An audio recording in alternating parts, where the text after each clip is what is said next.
Channel mistake tarot. ये monthly reading है। अक्टूबर का महीना स्टार्ट हो रहा है। जेमिनी, सन, मून और असेंडेंट लोगों के लिए करियर और रिलेशनशिप दोनों को हम देखेंगे इन कार्ड्स के थ्रू। एडवाइस के कार्ड्स मेरे पास अलग अलग मौजूद हैं। ओके, अब हम स्टार्ट करेंगे सबसे पहले रिलेशनशिप से। रिलेशनशिप के मामलात जो हैं वो बिल्कुल भी अच्छे नज़र नहीं आ रहे, जिसमें एक बुनियादी रीज़न जो है वो ये टाइम पीरियड ऐसा है जिसमें मरकरी जो है वो कम्बस्ट है। और फिर अगर आप कोई फ़ीमेल जेमिनी हैं तो आपको लिब्रा के कम्बस्शन तो आपको वीनस की कम्बस्शन से भी बहुत ज़्यादा फ़र्क पड़ेगा। साथ ही साथ सूरत हाल जो है वो ये भी रहेगी कि कुछ कम्युनिकेशन ऐसी रहेगी आप लोगों की आपस में जिसकी वजह से मामलात बहुत ही ज़्यादा डावाडोल से नज़र आ रहे हैं। अच्छा, इसमें एक बात जो है वो ये कि हर बार जिस तरह ये होता है कि हर बार रिलेशनशिप जो हैं वो बहुत ज़्यादा उनको इमोशनली नहीं देखना चाहिए, इसी तरह बहुत ज़्यादा लॉजिकल अंदाज में भी नहीं देखना चाहिए। एक मॉडरेशन जो है वो यहाँ पे नज़र नहीं आ रही बेसिकली। और आपके पार्ट के ऊपर जो है वो बहुत ही ज़्यादा एक जैसे इंसान सोच लेता है, ये डिसाइड कर लेता है कि बस जो मुझे बात समझ लग रही है वही ठीक है। आपके पार्ट के ऊपर ये सूरत हाल जो है वो काफ़ी ज़्यादा नज़र आ रही है। मेरा ये ख़्याल है कि ये आप ही हैं जो रिलेशनशिप में इन आउट हो रहे हैं पिछले कुछ अरसे के दौरान, और मामलात जो हैं वो कभी बिल्कुल ठीक हो जाते हैं और कभी जो है वो बड़ी डिस्ट्रप्शन जो है वो आ जाती है। एक तरफ आपको ये भी डर है कि आप कहीं धोखा ना खा जाएं, ठीक है, फ़ियर का फैक्टर भी यहाँ पे शामिल है। दूसरा, जब आपका मूड ऑफ होता है तो आप बात करना बंद कर देते हैं। उसके बाद आप इस बात का इंतज़ार करते हैं कि दूसरा पर्सन जो है वो मुझे मनाए या मुझे टेक्स्ट करे, रिगार्डलेस ऑफ दैट कि आप कोई मेल हैं या फ़ीमेल हैं, ठीक है। आप दूसरे पर्सन से ये एक्सपेक्ट करते हैं कि अब वो मुझे मनाएं और मैसेज जो है दोबारा से करें और सूरत हाल को डिफ्यूज़ करने की कोशिश करें। ख़ुद आप जो है वो कोई रिस्क लेने को या कोई किसी किस्म की एफ़र्ट करते हुए नज़र नहीं आ रहे। यहाँ पे नाइट ऑफ पेंटिकल्स है। प्लीज़ अब सोचना बंद कर दें, हिसाब किताब लगाने बंद कर दें।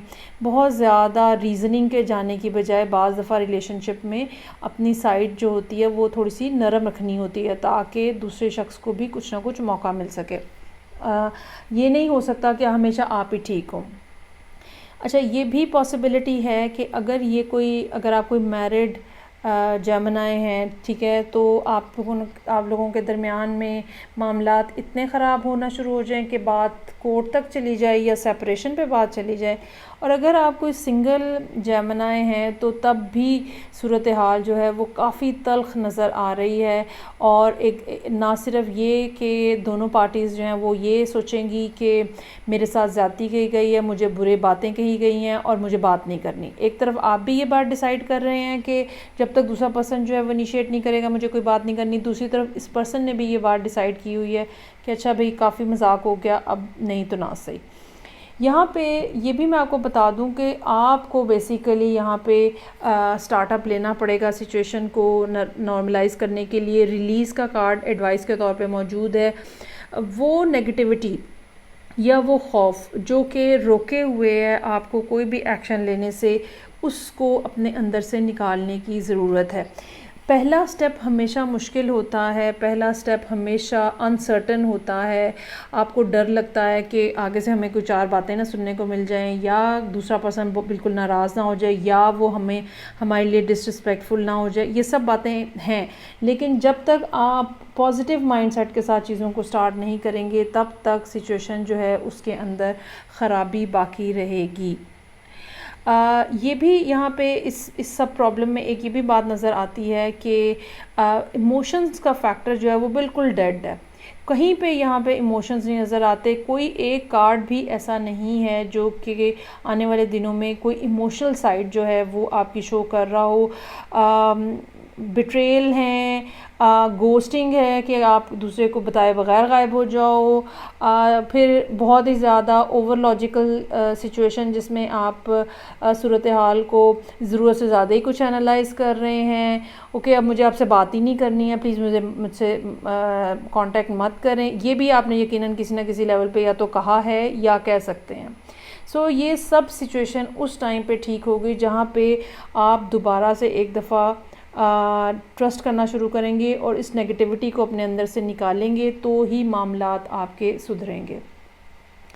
अब अगर हम करियर के हवाले से ये सिचुएशन देखें तो कमोबेश यही सूरत हाल जो है वो करियर में भी नज़र आ रही है।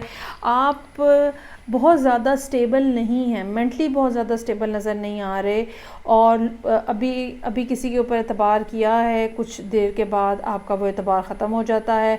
अभी आपने किसी से बात की है कि ओके मिलके काम करना है, और उसके बाद आपको पता ये चलता है कि नहीं, ये तो पर्सन मेरे लिए अप्रोप्रिएट ही नहीं है। आपके बहुत सारे फ़ैसले इस वजह से भी ख़राब हो रहे हैं, करियर के मामलात में इस वजह से भी फ़ैसले ख़राब हो रहे हैं कि जो पास में होने वाले एक्सपीरियंसेस हैं, आपने उनसे अभी तक प्रॉपर्ली कोई सबक नहीं सीखा, और कभी तो आप बिल्कुल दूसरे के ऊपर फ्लैटर हो जाते हैं, और कभी जो है वो आप बिल्कुल बातचीत करना बंद कर देते हैं। करियर के जो मामलात हैं या वर्क स्पेस की जो सिचुएशन है, उसमें भी आपको बैलेंस लाने की ज़रूरत है। वर्क स्पेस के ऊपर आपको हर हालत में, चाहे आपके घर के अंदर कुछ भी सूरत हाल है, चाहे आपके रिलेशनशिप किसी तरह के भी चल रहे हैं, वहाँ पे आपको एक बैलेंस रखना पड़ेगा। वहाँ पे आप किसी को ये नहीं कह सकते कि जी मुझे आपसे बात नहीं करनी, या मैं आपकी बात नहीं सुनना चाह रहा। यहाँ पे आपके लिए जो एडवाइस का कार्ड है वो डेजर्ट का कार्ड है, विजन क्वेस्ट। आपको बिगर पिक्चर को अपने सामने रखना है। करियर के जितने भी मामलात हैं उनके बारे में डिसाइड करते हुए हमेशा लॉन्ग टर्म प्लानिंग करनी है। अगर आप छोटे मोटे मसले जो सामने आ रहे हैं या इस महीने में सामने आएंगे, अगर आप उनको देखते हुए या उनको रिज़ॉल्व करने के लिए छोटे मोटे शॉर्टकट्स लेंगे, तो आप जो है वो रास्ता भूल जाएंगे। डेज़र्ट में क्या होता है कि आपने अपना रास्ता जो है वो स्ट्रेट रखना होता है, या रास्ते के ऊपर बहुत ज़्यादा ध्यान रखना होता है। आप खामखा के शॉर्टकट नहीं ले सकते, आप खामखा में डी ट्रैक नहीं हो सकते, आपको रास्ता भूल जाएगा। यहाँ पे मून का कार्ड भी कुछ ना कुछ ऐसी ही सिचुएशन की तरफ इशारा कर रहा है, जो कि कोई ऐसी सिचुएशन जो कि आपके लिए नई है, ठीक है, आपको उसका एक्सपीरियंस नहीं है। सो जो एक लगा बंधा रास्ता है उसके ऊपर चलने की कोशिश करें, और हर हालत में लॉ और जो कोर्ट है या लीगली जो चीज़ें हैं, जो लीगली बाइंडिंग्स हैं आपके ऊपर, उसको ज़रूर फॉलो करें। अदरवाइज़ इस बात का चांस बन सकता है कि मामलात आपके ख़राब हो जाएं या आप कहीं पर फंस जाएं, और अल्टीमेटली आपकी इंसल्ट भी हो सकती है, ठीक है। तो सोच समझ के कदम उठाने की ज़रूरत रहेगी।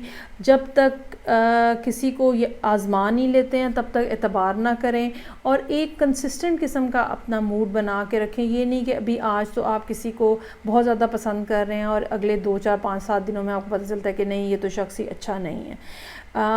और सबसे लास्टली जो बात है वो ये कि बिगर पिक्चर को सामने रखें, शॉर्टकट्स के ऊपर मत जाएं। ये टाइम अभी ऐसा नहीं है जो कि आप शॉर्टकट्स को कंसिडर करें। याद रखिएगा कि जेमिनी लोगों के लिए एक बेहतर टाइम, वैसे तो हर एक के जायचे का अपना हिसाब होगा, लेकिन ओवरऑल जेमिनीज़ के लिए एक बेहतर टाइम स्टार्ट होगा जनवरी 2023 के बाद। तब आपकी बहुत सारी चीज़ें जो हैं, या बेसिकली आप ये कह लें कि तब लक आपके साथ होना शुरू हो जाएगी, और कहीं ना कहीं आपको फेवर्स मिलना शुरू हो जाएंगी। बहरहाल अभी इस महीने में चूँकि मैंने आपको बताया कि आपकी कम्युनिकेशन, आपका करियर, ठीक है, और उसका जो लॉर्ड है वो कंबस्ट है। सिमिलरली लोगों से जो बेनिफिट गेन करना होता है उसका लॉर्ड भी कंबस्ट है। सो ये एक ऐसा प्रॉब्लम होगा जो कि कुछ अर्सा आपको फेस करना पड़ेगा, और भी साइन कर रहे हैं फेस। तो ज़रा ठंडे तरीके से, ठंडे दिलो दिमाग के साथ मामलात को चलाने की कोशिश कीजिएगा। फीडबैक का मुझे इंतज़ार रहेगा। मैं आपसे नेक्स्ट रीडिंग से फिर मिलूँगी। अपना बहुत ज़्यादा ख्याल रखिएगा। खुदा हाफिज़।